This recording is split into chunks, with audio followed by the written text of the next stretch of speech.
ሰላም ጤና ይስጥልን አድማጭ ተመልካቾቻችን ከቶፕ ኒውስ ኔትወርክ ዕለታዊ ዜናዎችን ይዘን ቀርበናል። በቅድሚያ አርዕስቶቹን። የትግራይ ሲቪል ማህበረሰብ ማህበራት ህብረት የክልሉ አዲስ አስተዳደር ካቢኔ ያዋቀረበት መንገድን ተቸ። የፌዴራል ቤቶች ኮርፖሬሽን የ9 ወራት የእቅድ ክንውኑን ገመገመ። በአዲስ አበባ ለትራንስፖርት አገልግሎት የሚውሉ ብስክሌቶች ከተመረቱ 2 ዓመት ያላለፋቸው መሆን እንደሚገባ የሚያዝ ደንብ ተግባራዊ ሆነ። የደቡብ ሱዳን ታጣቂዎች በጋምቤላ ክልል አንድ አካባቢ መቆጣጠራቸውና የወረዳ አስተዳደሩን ማቁሰላቸው ተገለጸ። በድንበር በኩል ከህንድ ወደ ሀገሯ የሚገቡ ዜጎችን ለመቀበል ዝግጁ መሆኗን ፓኪስታን አስታወቀች። የትግራይ ሲቪል ማህበረሰብ ማህበራት ህብረት አዲሱ የክልሉ ጊዜያዊ አስተዳደር ካቢኔ የፕሪቶሪያውን ግጭት በዘላቂነት የማቆም ስምምነት መሰረት ያደረገ አይደለም በማለት እርምት እንዲደረግ ጠይቋል። የትግራይ የልማት ማህበር ባለፈው ሳምንት ያደረገው ጉባኤ ፖለቲካዊ ውግንናና ቅስቀሳ የታየበት ነው ያለው ህብረቱ ጉባኤው እንደገና እንዲካሄድ ጥሪ አቅርቧል። 72 የሲቪል ማህበረሰብ ማህበራትን ያቀፈው ህብረቱ በወቅታዊ ጉዳዮች ላይ አቋሙን ያሳወቀው ከትላንት በስቲያ ረቡዕ ሚያዝያ 22 2017 ባወጣው መግለጫ ነው። ህብረቱ በዚሁ መግለጫው በአሁኑ ጊዜ የትግራይ ፖለቲካዊ ቀውስ ወደ ባሰ ሁኔታ ተሸጋግሮ አሸናፊና ተሸናፊ ወደሌለበት አደገኛ ሁኔታ ተገብቷል ብሏል። ህብረቱ በዚሁ መግለጫው በቅርቡ የተቋቋመው የትግራይ ክልል ጊዜያዊ አስተዳደር ካቢኔ በፕሪቶሪያው ስምምነት መሰረት አቃፊ ሆኖ መመስረት ይገባው እንደነበር ጠቅሷል። ሆኖም በሌተናል ጄኔራል ታደሰ ወረደ የሚመራው ካቢኔ የፌዴራል መንግስት በክልል ውስጥ ጣልቃ የመግባት አሰራርን ብቻ ተከትሎ የተመሰረተና በጥቂት አካላት የሚመራ በመሆኑ አካሄዱ ለቅቡልነት፣ አቃፊነትና ውጤታማነት እንቅፋት ይሆናል ሲል ህብረቱ አስገንዝቧል።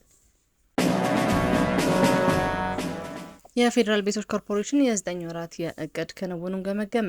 የፌዴራል ቤቶች ኮርፖሬሽን በ2017 በጀት ዓመት በ9 ወራት የተቋማዊ ሪፎርሙን ጥልቀትና ቀጣይነትን ያረጋገጡ ስኬታማ የስራ ክንውን ባካሄደበት የስራ አፈጻጸም ግምገማው አረጋግጧል።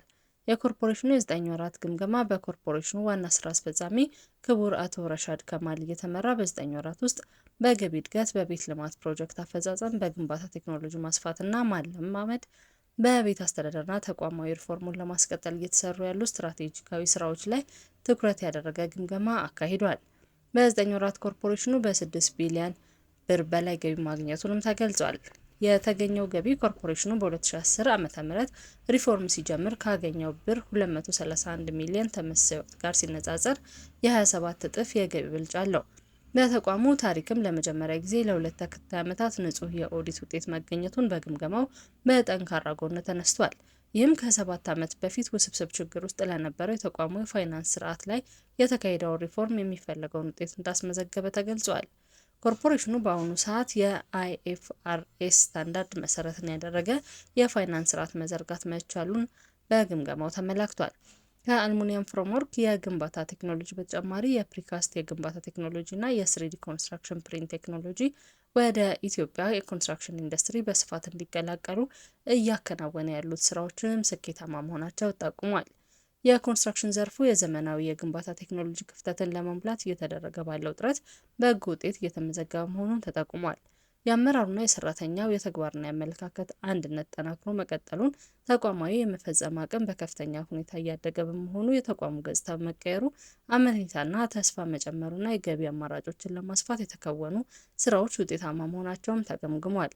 ግዙፍ የግብዓት ማምረቻ ወደ ስራ ማስገባት መቻሉ እና 2 ባለ 11 ወለል ዘመናዊ አፓርትመንቶችን አጠናቆ ወደ ስራ ኮርፖሬሽኑ ወደ አገልግሎት እንዲገቡ መደረጉም ተጠቁሟል። በአዲስ አበባ ከተማ በብስክሌት የትራንስፖርት አገልግሎት ለመስጠት የስራ ፈቃድ የሚጠይቅ ሰው 300 እና ከዚያ በላይ ብስክሌቶችን ለአገልግሎት ማቅረብ የሚችል መሆን እንዳለበት የሚደነግግ ደንብ ስራ ላይ ዋለ።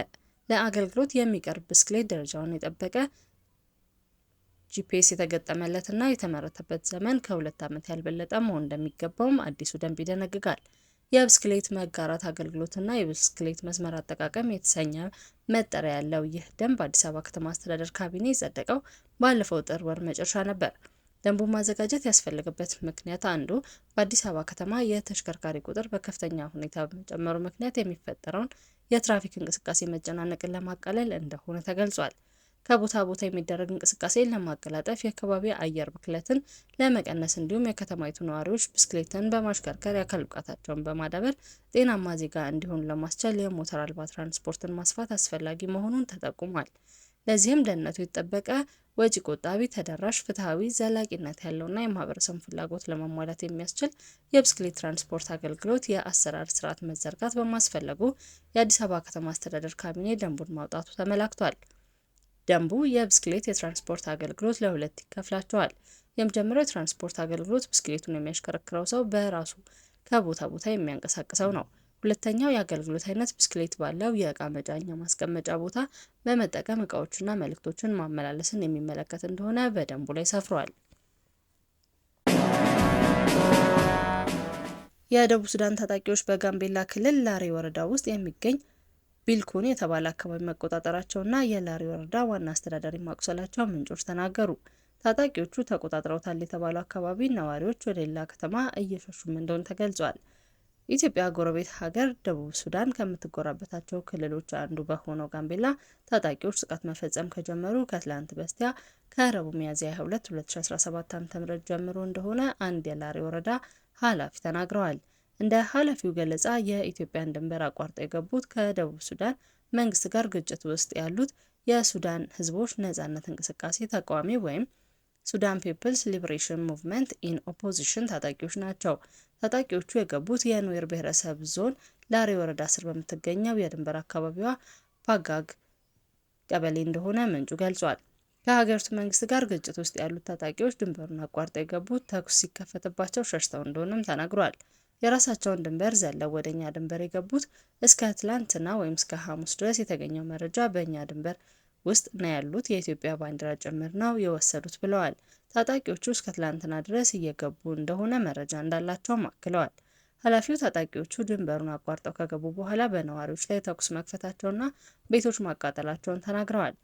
የታጣቂዎቹ እንቅስቃሴ ተከትሎ ህዝቡን ለማረጋጋትና ድንበሩን ለመመከት ወደ አካባቢው የተጓዙት የላሬ ወረዳ ዋና አስተዳዳሪ አቶ ቶክ ሞንግ በተከፈተባቸው ጥቃት እንደቆሰሉ ምንጩ ገልጸዋል። የጋምቤላ ክልል ፖሊስ ኮሚሽን ባወጣው መረጃም የወረዳው ዋና አስተዳዳሪ ሐሙስ ሚያዝያ 23 2017 ዓ.ም ተኩስ እንደተከፈተባቸውና በቀኝ እጃቸው ታፋ ላይ ተመተው መቁሰላቸውን አረጋግጧል። በድንበር በኩል ከህንድ ወደ ሀገሯ የሚገቡ ዜጎችን ለመቀበል ዝግጁ መሆኗን ፓኪስታን አስታወቀች።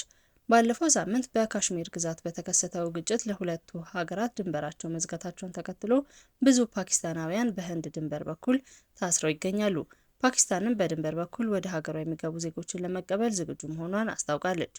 የሀገሪቱ የውጭ ጉዳይ ሚኒስቴር ህንድ የፓኪስታንን ዜጎች ቪዛ ለመሻር መወሰኗ ከባድ ሰብአዊ ችግርን ፈጥሯል ብላለች። በዚህም ምክንያት ብዙ የጤና ችግር ያለባቸው ታካሚዎች ሕክምናቸውን ሳያጠናቅቁ ወደ ፓኪስታን ለመመለስ ተገደዋል ሲል ሚኒስቴሩ አስታውቋል።